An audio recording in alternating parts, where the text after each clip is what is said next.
Welcome to Financial Footsteps, candid conversations with financial leaders, the podcast that takes you deep into the minds of the masters behind the numbers. Join host Chad Dean as he connects with financial leaders as they share their journeys so that we can gain valuable insight from their failures and triumphs. Get ready for candid conversations, behind-the-scenes anecdotes, and practical wisdom that will transform the way you think about your career in finance. Put down the balance sheet and listen in.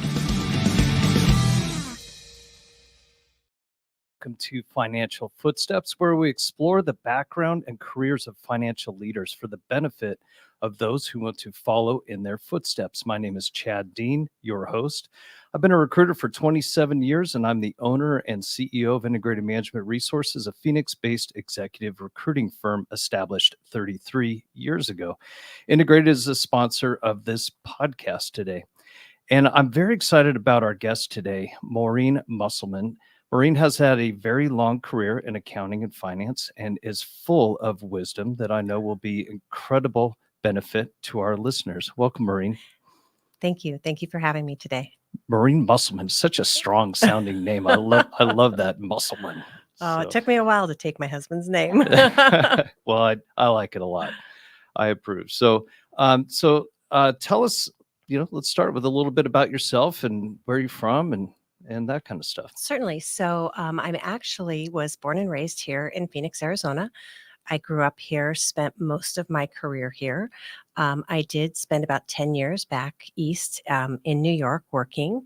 I've been married to my husband for 37 years. We just celebrated our 37th anniversary. I have two grown daughters. Unfortunately, both my girls still live back east with my grandchildren. And, happy to be back in Arizona where the majority of my family is. So, Gotcha. Native. Yeah, native. Okay, so I'm a native too. Uh-huh. And every time I tell somebody that I'm a native, they go, "Oh, wow, I've never really met a native before." Isn't that funny? It is funny because there's quite a few of us. Well, we all grew up with a bunch of natives. Exactly. Right? Well, that's funny though. In grade school, I do remember kids just coming in and they would move in from out of state, fourth grade, fifth grade, sixth grade. And we adopted them. Yeah. We didn't care if they weren't from around here. No. So your daughters, are they in the business as well? No. As a matter of fact, I will tell you, my oldest did her first internship with me when she was a freshman or sophomore in college and decided at that point in time that she was changing her major. She was not going into accounting. She said if she had to do this every day, she would hate coming into work. But I will tell you, she is an attorney. And so I don't know that it's that far off and different from what we do, but no. And then my other daughter is a registered dietitian. So totally different field. None of them I could convince to go into finance. Gotcha. As much as I tried. Well, I don't know. I haven't tried to steer my kids towards recruiting yet. So I don't know. Maybe they'll fall into it. Who knows? So where back east did you live? We lived in New Jersey. I worked in the city.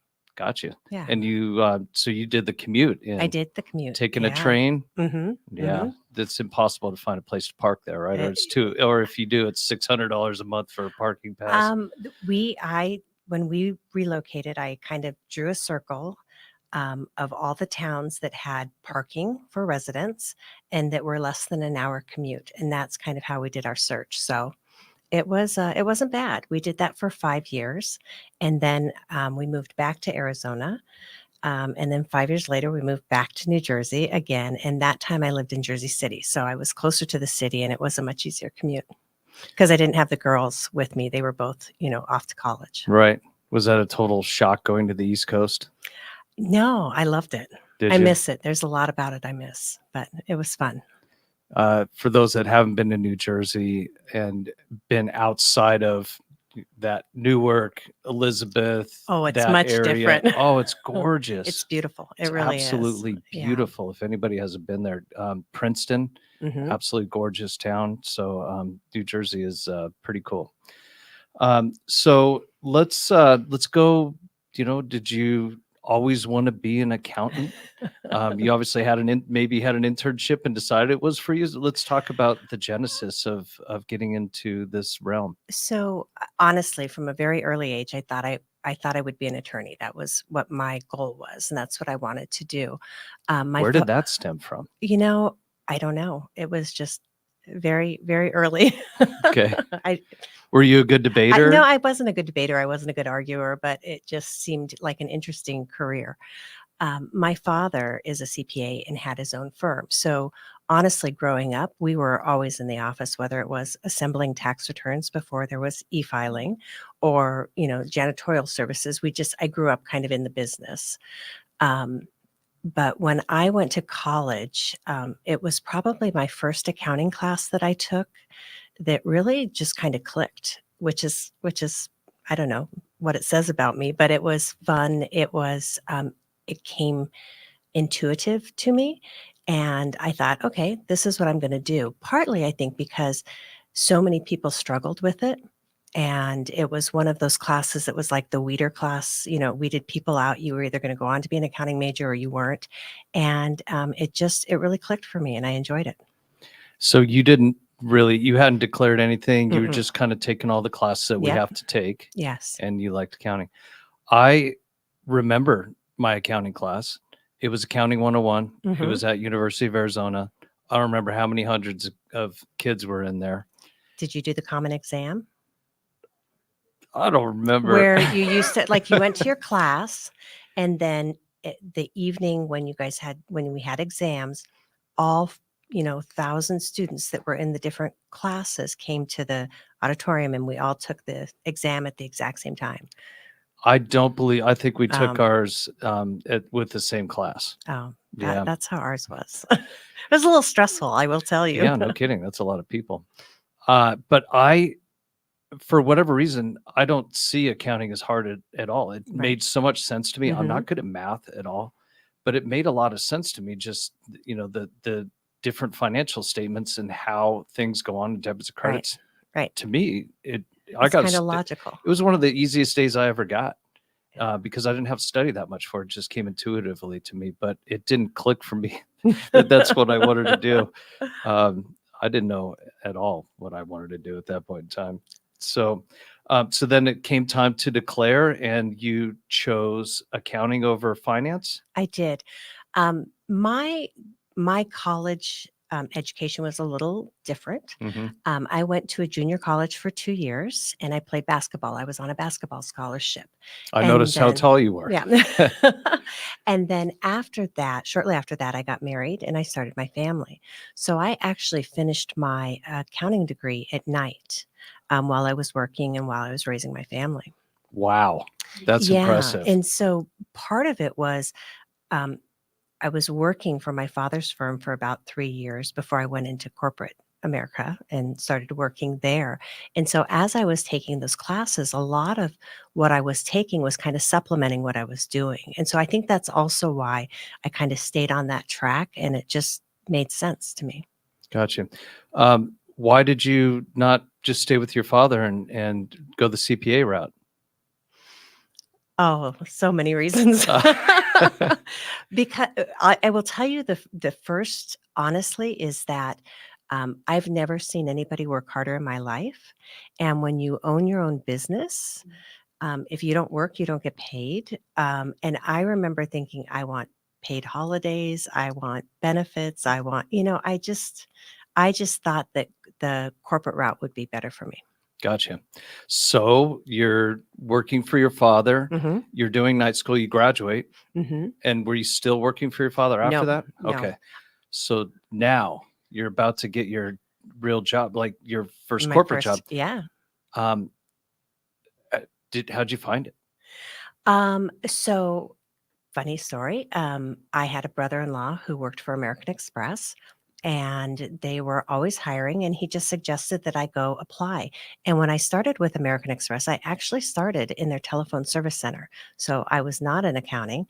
I spent a year on the phone answering corporate card clients' questions, right, about their cards. And then the first opportunity I had, because you were required to stay in the job for a year, they had an accounting position open up. And so I applied for that. And that's how I got into finance at American Express, where I spent the majority of, all of my career there. So you were okay taking this telephone job? I was. I had a 2-year-old and a newborn, not quite newborn.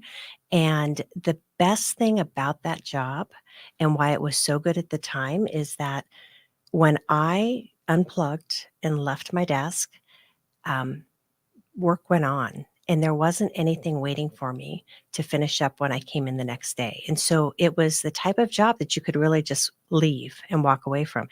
And when you're in finance or when you're, in most jobs, you come back and you've got all of these things that you still need to do. And so, um, timing wise, that was perfect for me. But I will tell you, at about 6 months, I was bored and ready to do something different. So, I'm sure.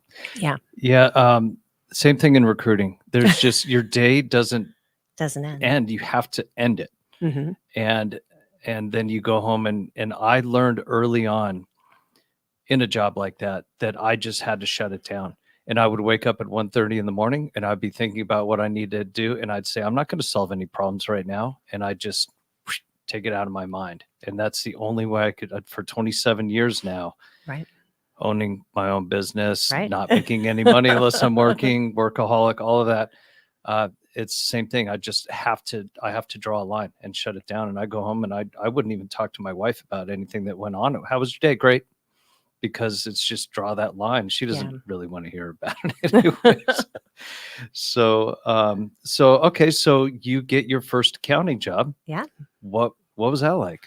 A big company, American Express, Yeah. huge company. It was really interesting and it was such a great opportunity. They had just started moving out some of their accounting functions from New York out to Phoenix, and we're opening up some accounting activity and back office activity in Arizona from a cost perspective, I'm sure. And I started out doing reconciliations, and it was fun. It really taught me how to kind of dig in, do research, solve problems. And, I kept raising my hand to take on more and, got lots of opportunities that just kind of stemmed from this, one little role that I took. How do you raise your hand? What do you do? Uh, as different projects were coming up, I would volunteer. I would make sure that, what I was doing was always done really well. And just as opportunities came up, I never hesitated to raise my hand and to take on more because I was always very eager to learn more. And so, as there were, new businesses coming in that they were bringing in, or changes in how we were doing things, and with American Express, one of the things that they always encouraged was to kind of look for opportunities to move laterally as well. And so I took a lot of those opportunities and didn't just look to move up the ladder, but to gain experience in other areas. Mm-hmm. What was your favorite job in like first 10 years? Oh, my favorite job was I had the opportunity to move back to New York the first time, and I was the director, assistant, and chief of staff for the CFO of American Express, Gary Crittenden, at the time. Wow. Yeah, that was one of those jobs that was just um, very transformational for me. It's the one that made me decide that I wanted to be a CFO, because I will say before then, I never really wanted to. I always thought I would be, stay at the VP level, do external reporting or management reporting. But that having exposure to the C-suite of American Express, having a seat at the table as they talked about the strategy, it really was a great developmental role. What was it about that C level? Was it the strategy, or was it was it Yeah. that attracted you to it? Um, Flying in the corporate jet? No. That's a good one. Yeah. It was having exposure to all the senior leaders to see how they worked. I will tell you that Gary was an incredible leader, and just being able to mentor under him and then have that sponsorship, but just to learn how he interacted with people, to see the way that our senior leaders thought about things strategically, to kind of have a good understanding of the pulse and the way we were going as an organization. I mean, we got exposure. I got exposure to all of that. Were you picked for that job, or I raise your hand, was. or? I actually had somebody suggest that I would be a good fit for the role. It was somebody that had kind of mentored me and sponsored me throughout my career. I started working for him when I was an accounting clerk, honestly, my first finance role. And he's the one who encouraged me to interview for the job. And I did have to interview. There were a few of us. And yeah, I was fortunate enough to really get that opportunity. Why do you think you were picked? Hmm. I think that because I was willing to take the risk and relocate to New York, I think that said something. Um, I think because of the track record that I had at American Express, I was consistently kind of stepping up and volunteering and doing, roles that, people didn't always think were the best roles. One other role that I had that I think was probably pivotal was we were in the process of creating a shared servicing finance shared service organization in Phoenix. We had one in Phoenix, one in the UK, and then one in India. And so I had the opportunity to work with the team as they developed that. And when I interviewed for that role, um, and went through the process, they said, okay, we're going to offer you the job. We don't know what it is yet. We don't know what you're going to be doing. You just need to get your passport. And that was all they told me. And I had, the opportunity to support our Latin America reconciliation uh, bank relationship teams and actually relocate the work from Argentina, from Mexico, and Brazil into Phoenix and to build that team. And so it was taking those opportunities where there's a little bit of a risk, and then being able to be successful in those roles, I think is really what helped uh, propel my career at American Express. Did you have to interview with Crittenden before you took the job? I did. Yeah. What was that like? It was scary. You always kind of Did felt you, like you you had were to going fly to in. New York? I And did. I yeah. flew to New York and I went through.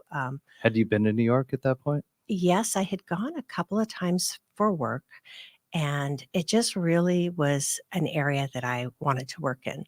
And I think anytime anybody gets the opportunity to work in their company's headquarters, it's really a positive thing because you do get to have more of those collisions with people that are senior levels, and you get to be around them more than you would if you're working in remote locations. So that was one of the things that I was really excited about. I always wanted to, work in the city. It just seemed exciting, especially never having traveled much from Phoenix. So it was a big deal. I was the first one of my family to really kind of leave for work to another city and relocate. Um, it was exciting, yeah, but it How the was a kids little feel scary. about that? I moved when my daughters were in high school. Oh my goodness. Yeah, Talk about the hardest time. they must not have hated it too much because they're both still back there. But it was, they were very supportive. At the time, I was looking for a role in New York and I was looking at a role in London. And I know that my youngest was very disappointed that we weren't going to London and we were going to New York instead. I wouldn't say it was easy for them, but they really handled it well. They assimilated very well. I didn't cause problems. They were good. They were supportive, and it was a good time for our family to become this little nucleus family again, or nuclear family again, just the four of us, because that's all we had. Mm-hmm. So Wow. it was a little selfish, I think, because I kind of got to get close with them again. Yeah, that's good. So why you say you took on all these roles? They were a little bit of a risk. Mm-hmm.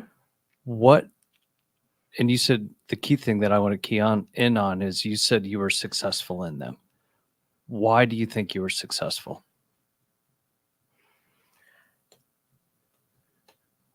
Why was I successful? I think because I always was willing to dig into the details. with every role I went into. So as I started to take on more of those roles and even the leadership roles, it was important for me that as my team was learning, I was learning too, um, because I wanted to be able to understand kind of what some of the challenges were. It, as a leader, I guess I never felt it was my responsibility to be able to do their roles. My role was to kind of remove any obstacles that they had, but I had the ability, I think, to dig into the weeds, but not lose sight of the big picture. I could still pull back, which I think is important as you start to become a leader, is to be able to uh, have enough care and understanding of the process and how things work. And I'm also very process focused. Um, and then still be able to pull back and see the big picture and help set the strategy. Yeah, being process oriented is good for an accountant, Yeah, right? it is. It is. Do you have your father's hard work ethic? I do. I think he instilled that in all of us. Yeah. And I think that's part of it too. It's willing to do whatever it takes to get things done. And, there were some roles that I had where um, some of the deliverables were just heroic. And, I remember I, we had taken over our global, the operations, kind of finance operations for our global customer service. And we were trying to consolidate all of our metrics globally. And it was not an easy task. And we had a deliverable the next day. And we were literally there. I was there with my team, two of my team members, until 3 o'clock in the morning, trying to get this done. I remember the security guard coming in, scared us half to death. He was upset because we didn't tell him we were staying so late. We had no intention of staying that late, but it's that kind of work ethic, I think, that's important. And it's not all the time, but there are certain times and important times when you really do need to kind of go above and beyond. Mm-hmm. Fascinating. So we talked, you talked about leadership. Tell me about your first leadership role. Was that early on? Does Amex encourage that Yeah. very early on? Yeah, it was early on. And I think, I would say probably every 2 years, I would move kind of from an accounting clerk to an accountant to senior accountant, supervisor. So it was early on in my career when I started leading people. And it was interesting because the majority of the people that I was leading were older than I was, and had been my peers at one point in time. So it was difficult. It wasn't difficult. It wasn't just an easy fit. Like, I come in from the outside, you don't know who I am. They all knew who I was. They had worked with me before. And it was actually a really positive experience because the team I had was so supportive. And I think, you know, probably I was successful in that role because I wasn't trying to tell them what to do or how to do their jobs, because they all knew how to do it. It was more helping to bring the team together and raise issues and solve problems that they couldn't solve. Did Amex provide any training for you? Um, Not initially, but Amex has some really great leadership and development programs. They had. I don't know if they still do. I'm sure they do, but they were always very supportive, and leadership was a key um, a key skill that they reviewed us on, and at all employees. And so it's something that's very important to them. And so they did do a great job in helping to nurture and develop their leaders. So when you took that leadership role, I as well, when I took over the ownership of my firm, everybody was uh, everybody except for my partner. He was younger than me, but the rest of the people, they were all much older than me, Mhm. and they were all my peers. But I took over ownership because of just the same thing, that just success and whatever. So I had that same experience, and that was very challenging. Took me years to learn how to navigate that, because in my little firm there was no leadership development program. Right. It was figure it out, Yeah. and that's what I had to do. So then now where I'm at the point where everybody's younger than me. And that's, Easier. I don't know if it's easier. It just sure makes you look back. It sure does. And it's different now, and you can really see the differences in generational, right? When they're all younger than you. But I found it, I could put myself back in their shoes Yeah. quite easily. Mhm. It sounds like it was a long time ago, 20 years ago, but in the grand scheme of things, it was just a blink of an eye. And so I have that ability to put myself back in their shoes and have more compassion Yeah. as a result of that. Yeah. And do you develop your leaders now? Yes. Well, thankfully, I joined an organization that has leadership development. So at the first opportunity, when I think they're ready, they go into the leadership, and it's ongoing. It doesn't just stop after one Right. year. They go to different levels and stuff like that. So, yeah, I don't know. I don't know if I'm good at developing leaders or not. I just let that program do it and then try to lead by example. That's one of my biggest things, is be out front and do what is asked, what you're asking. Yes. I don't believe in asking anybody to do something that I'm not willing to do myself. Yes, absolutely. I think that's a really a great point, because they do watch, right? And I wouldn't expect my team, that situation that I told you about, to be there at 3 o'clock in the morning without me. It just, to me, you do have to lead from the front. You have to set the example. You have to help them see what's expected and really be clear on the expectations. I think that's important as well. Mm-hmm. So what was the role? How long were you at Amex? I was at American Express for 28 years. 28 years. That's impressive. A long time. That's impressive. So, what was the role that, besides, going to New York and working with the CFO, what was the role that set you up for the CFO the best, that, in your opinion?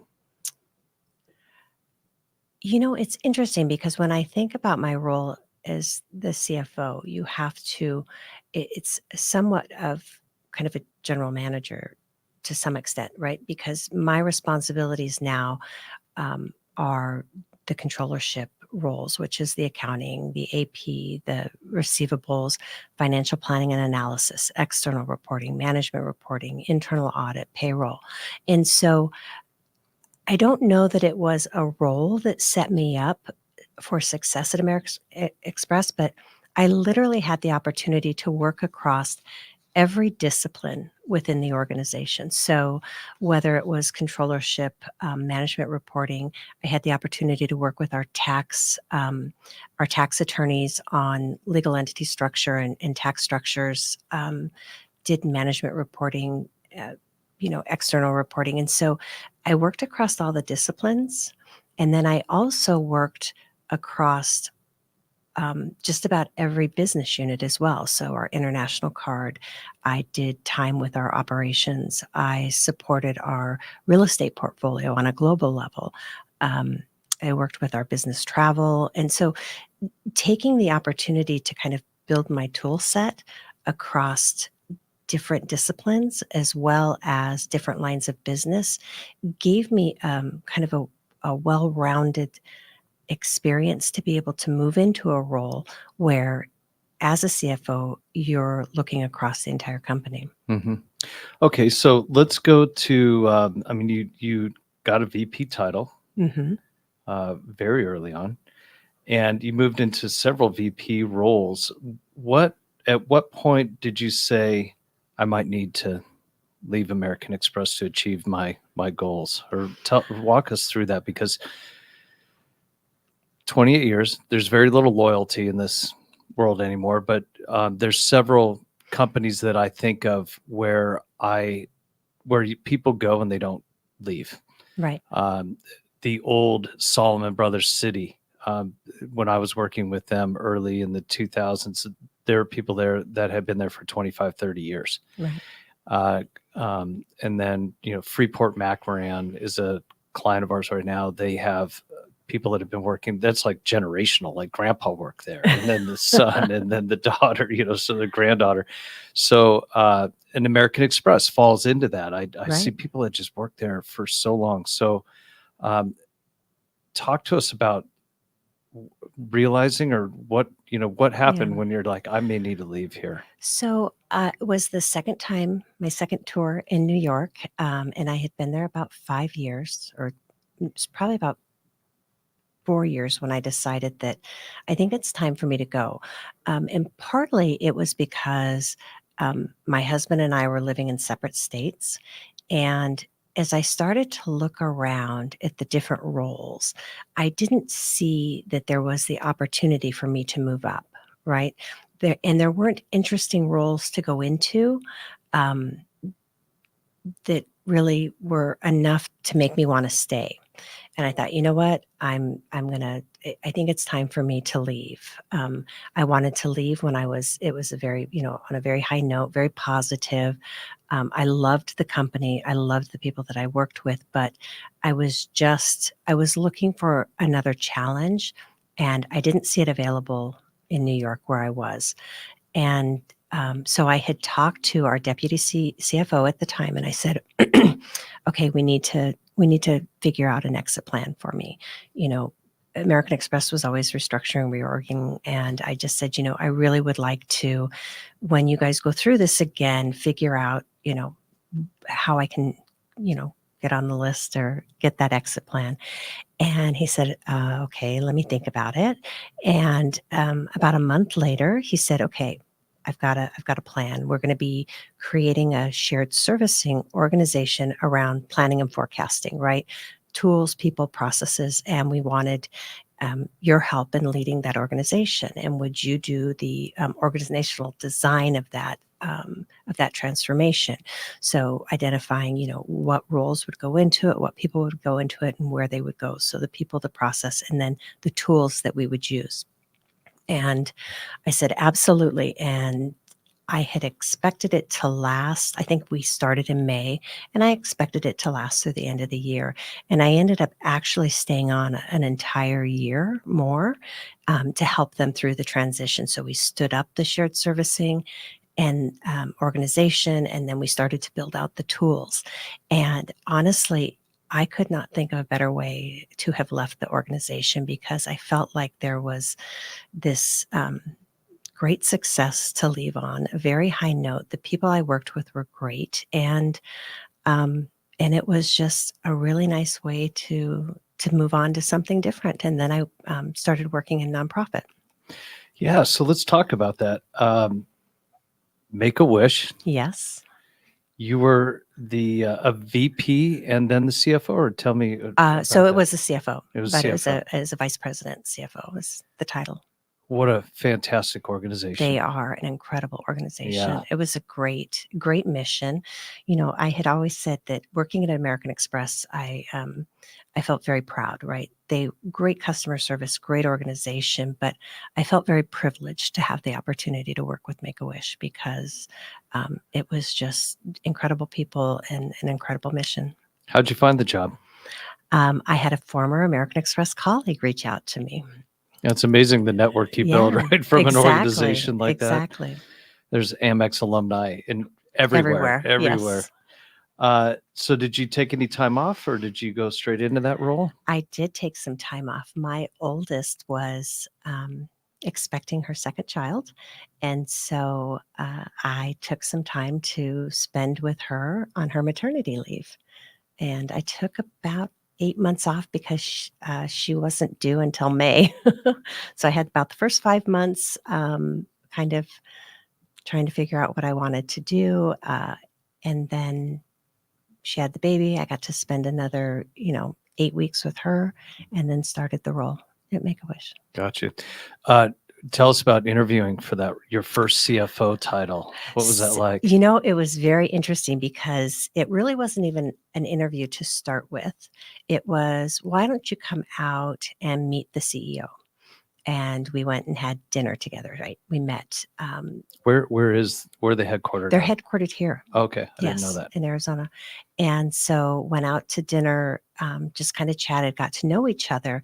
And I do think at this level, it really is about relationships, right? You wouldn't be sitting down and having the conversation if you didn't have the skills or experience, I would think. And so it's more about the relationship and how well you connect. And so um, that's how that kind of started. And then I did go through a whole series of interviews with all of the leadership there, had to do a presentation. That was nerve-wracking. And yeah, and then eventually went to work for them. And how was it when stepping in? Do you have your own office, the desk with the plaque and everything? No plaque.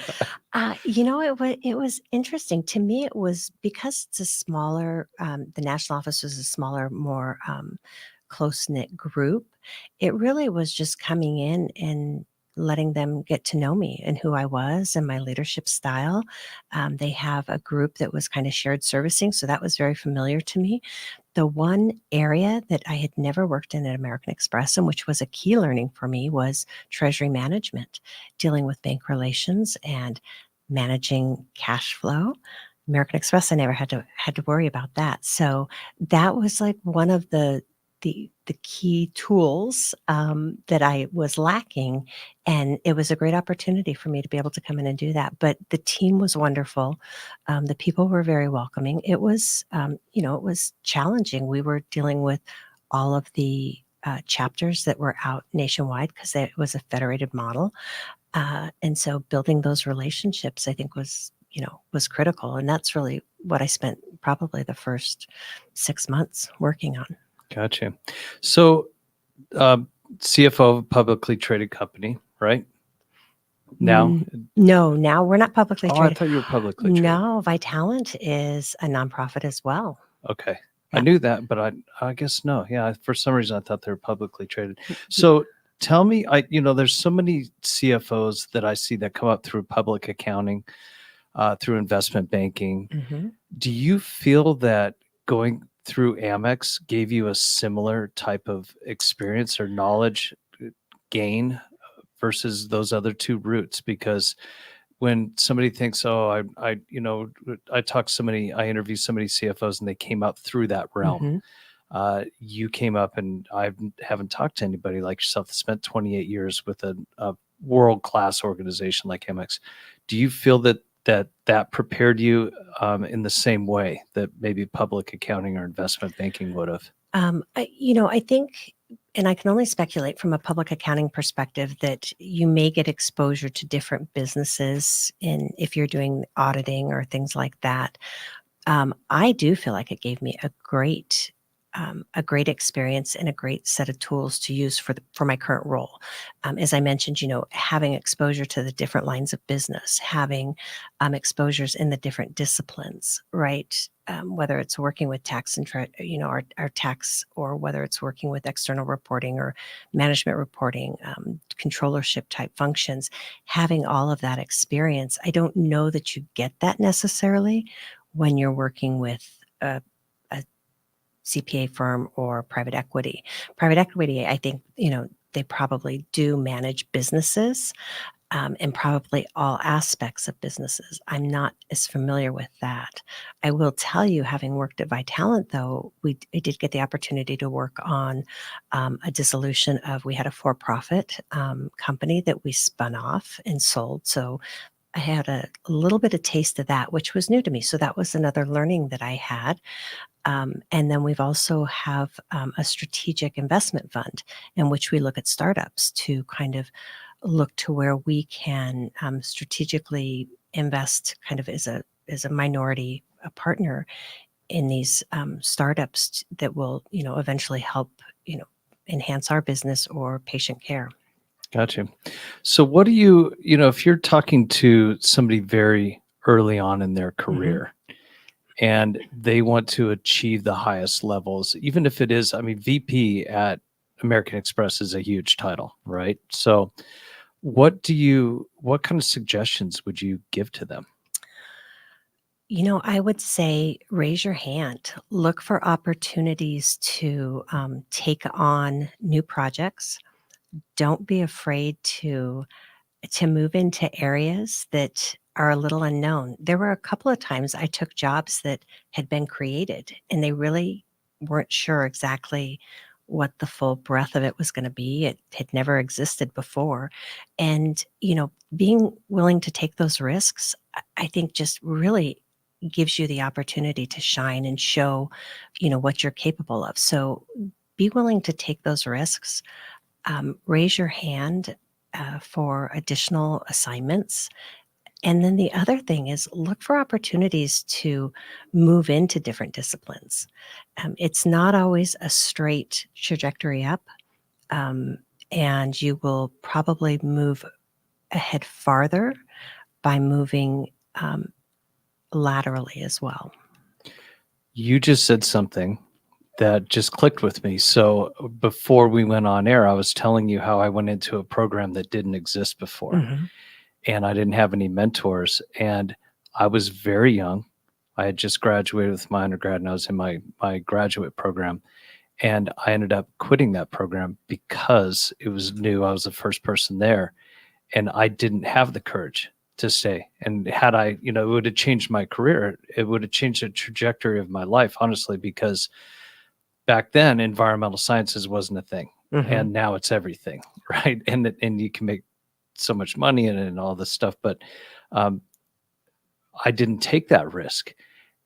But putting myself back in that moment, I didn't have a clue what I was doing, and I didn't have the courage to stay with it. It takes courage, It does it not? does. Yes, it does. And it's scary sometimes. And sometimes you're floundering saying, I don't even know if what I'm doing is making a difference or is correct. But you just kind of keep forging ahead and you just kind of have to stay the course. But it is nice when you get to kind of develop your role a little bit. Scary. Courage. Yeah, it is courage. Yeah, you got to fight that fear.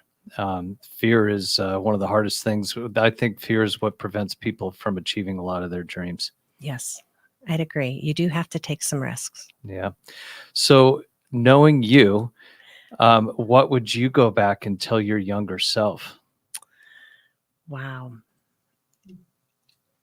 I would, there there was a time in my career where I didn't have the voice that I do today or that I should have had then.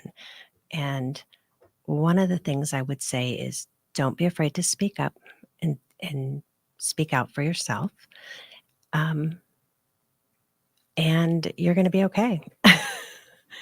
And just keep plugging away. It's, I wouldn't change anything that I did um, because it got me to where I am today. And not everything was an easy road, but I think it's just, continue to be persistent and don't expect perfection is what I would say to myself. That's an interesting one. Because if you're a perfectionist, it's really hard, It's right? hard, yeah. Yeah. So I didn't think I was going to go here. It didn't cross my mind until I learned more about you. But um, there's so many women that want to have children and still want to have a career, right? Mhm. And you had an extremely successful career raising children.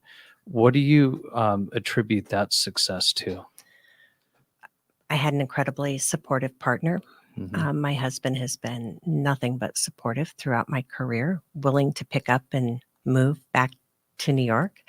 Um, I think a lot of it also is just I have two girls.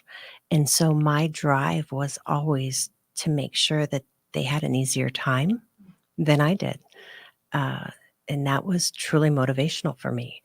Um, yeah, I had a great network of support. My family was here for the majority of the time when my girls were little. When I first started traveling, my grandmother would come over and help. And so, I was fortunate enough to have that network that really made it a little easier.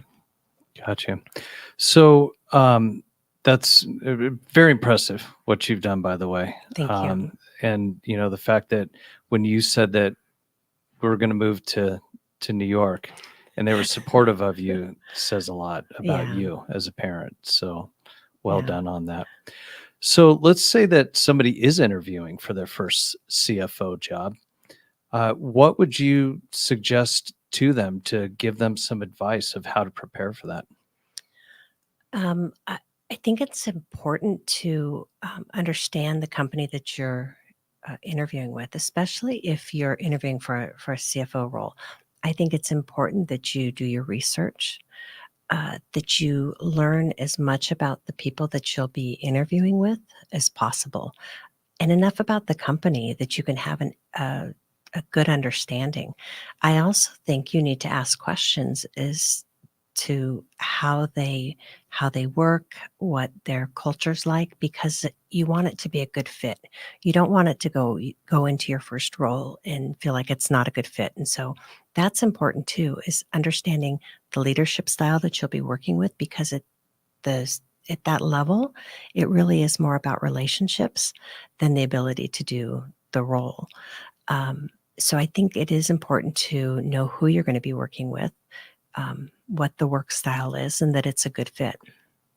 I think that's good advice for multiple levels too, though, Yes. especially, and so I prepare my candidates for interviews, and and I've broached on this before, but it's always good to go back to when you're interviewing, you have to show interest in the company that you're Right. interested in working there. And the number one way to do that is to do research. Hmm. Research the company, research the people that you're going to be talking to, try to find synergies, Hmm. things like that. And so that's extremely important. And then at that higher level, culture, obviously, and then just getting into the real nuts and bolts of the job, Right. which I've never been a CFO, so I can't talk about the nuts and bolts. And I wouldn't really know a control if it fell out of the sky and hit me on the head. But getting into that nuts and bolts of that stuff, that's very Yeah. important. And When I had that period when I left American Express before I started working, and I started to put my resume out and started looking at different roles, or even as I've, kind of continued to just, see what's out there, the number of 990s or 8K filings, or the 10K filings that they have out there. I have file folders on each of the companies that I was interested in or that I was being recruited by, so that I had gone through their financials. I kind of understood, or had questions that I wanted to ask them about it. And I do think that research is a very important aspect when you're looking for your next role. mhm. So did you ever contemplate retirement when you took those 8 months off? Like, oh, I could No. get into this. No, it was crazy. It really was. As a matter of fact, when I moved back to Arizona the first time, I had just completed my MBA, which I had done at night while I was working full time. Columbia, by the way, Yes, not just any Columbia. old Yeah. MBA. Thank you. But I came back, and all of a sudden, both my girls were off to college. Um, and I was just working a regular, like, normal job, and didn't have all of this other stuff. So I went out and I looked, and I applied at the University of Phoenix and got a job teaching corporate finance for a couple of semesters, because I am not one to be able to sit idle, I guess, is my point. So did I ever contemplate retirement? No, I didn't. As a matter of fact, everybody kept telling me, you need to take time off. And I'm like, oh, I don't know that I can take time off. But then with my daughter having her baby, I thought, okay, this is the right thing to do. Yeah, it's fantastic. So, did your daughters play basketball? No, they did not. They weren't into that, huh? No, volleyball, softball, swimming, golf. They did just about every other sport. Gotcha. Did you make a do you follow the women's I have not. NCAA tournament? I do. I didn't do a bracket though, and my men's bracket got shot the first round Yeah. with University of Auburn going out. There was only one perfect bracket for the women's NCAA for the Sweet 16. One Really? Oh in the my gosh. country. At least the ones that are kept electronically, but it's like trillions or something to get those right. Again, that's Mhm. that math part that I'm not very good at. Do you feel that you have a passion for the business? I have a passion for people, honestly, and I love, um, creating a team and a team environment and a culture where people are happy and they wanna come into work and they like being there and everybody works together. I think my passion is more around being able to work with and develop people as opposed to, filling out a tax return or doing monthly reporting. It's really the people that I get to work with that I have a passion. And I think that's why I'm not ready to retire and I, want to continue to learn and to grow with the organization and, see what I can do as far as building the next leaders. When did you discover that, your passion for people?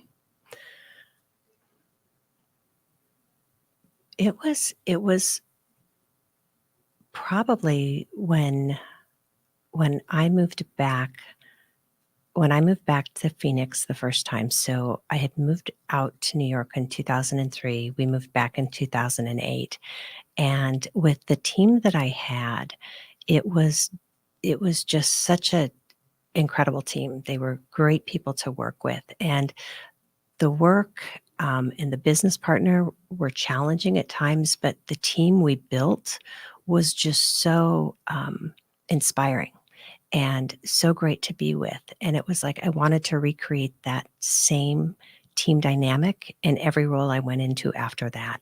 And it was probably working with that team and those individuals that really solidified, my desire to be more in that leadership role and what my role is as a leader and where I could have the biggest impact versus supporting the business. I mean, yes, my role was to make sure that any obstacles that they had were taken out of the way and to manage the relationship with our business partners. But, after as many years as I had been with American Express, that's kind of the rote, it's the same.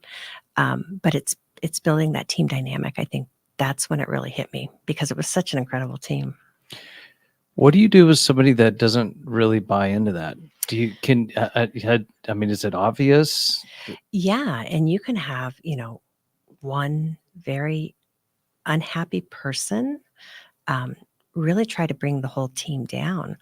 And I'll be honest, it's what you have to what I found is you kind of lay out the expectations and what's acceptable and what's not acceptable. And, I've had to put people on counseling for, not having the right approach to teamwork or attitude. It's not just your work, it's how you show up and just being really clear on what's expected.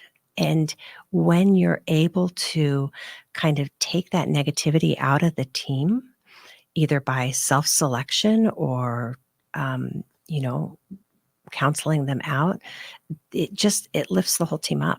You don't realize how draining that can be on a team. Well, if somebody's not pulling their weight and everybody else is Yeah. pulling their weight because they buy into the expectations, right? Well, right. And they could absolutely be pulling their weight, but in adding so much negativity or toxicity to the team that it pulls everybody down. Have you ever turned anybody around that was like that? Yeah, That must felt satisfying. it is. It is truly satisfying when you can work through and set a vision about the culture that you want and, and get people on board and then see it really take hold. It really is satisfying. It's very rewarding. Have you come into a division or a group or something like that that had a really bad culture and have to turn it around? Yes, I have. And what was that? Was that tough? It Do was. you have to It took change it. a lot of personnel or Yeah. You do have to change some personnel, Mhm. and it's it takes a while. It takes a while because you have to get those that want to stay to buy in to what it is and how you want to work as an organization and the culture you want to inspire, and to give other people the opportunity to, um, get on the bus and go forward or find a new route. And so it does take a little bit of time. It takes longer than I thought it would, but it is very satisfying when you can do that. And then to just see people that um, haven't had that positive environment thrive in it. It's exciting. It's rewarding. Do you think culture is transferable from firm to firm? Like, can you have the identical culture at Amex that you can at a nonprofit? Um, I guess it all depends on the leader, because I do think it kind of starts from the top. And I think it's important for the leader to set what the norms are, how we work together, how we speak to each other, how we interact. Uh, so definitely a different culture at Amex than any of the other roles that I've had, but it doesn't mean that it's better or worse. It's different, but I definitely think that the focus on teamwork, collaboration, cooperation, having fun in the office, I have brought to all of my roles. And they were adopted. Your team adopted that. Mm-hmm. Yeah. That's, I had never thought about that before as far as transferring culture from company to company. But I know that change is obviously something that people don't like to do very much of. And That's true. And a change in culture can be one of the hardest things. Yes. It can take years. It can take years. Yeah. And, but that's such a great feeling to know that you've brought people around and then set them probably on a different trajectory for their Right. career. Mm-hmm. So that passion is what keeps you going. It is. It really is. Do you have any other passions? My family, Mhm. we didn't talk a little bit about, what I do in my spare time. It is funny because we spend a lot of our spare time traveling back to see my girls and the grandkids, and I have a large family here and very passionate about that. Well, that's good. So, do you go back there in the wintertime or do you? Yes, we go back because my granddaughter's birthday's in February, so How old is she? she just turned 8. Oh, wow. And so there's always a winter trip there. And then in the spring and the fall. And actually, we go back probably every couple of months. Gotcha. Well, if you can believe it, the time flew by. Wow, it did. And I appreciate you sharing your insights with the audience. And I know the audience does appreciate it as well. You gave us some amazing little short bits that we can take out of this and share with people that are coming up in their career.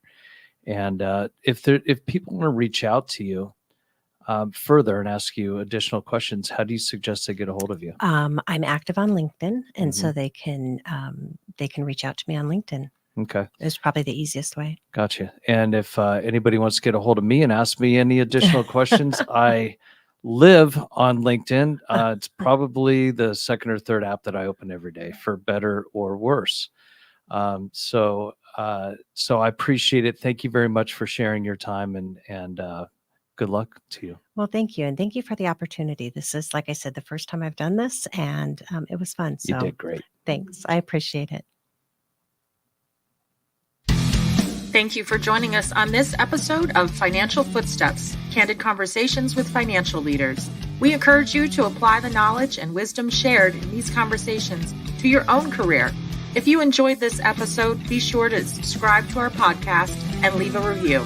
Your feedback is important to us as we continue to bring you more candid conversations and thought-provoking insights from successful financial leaders.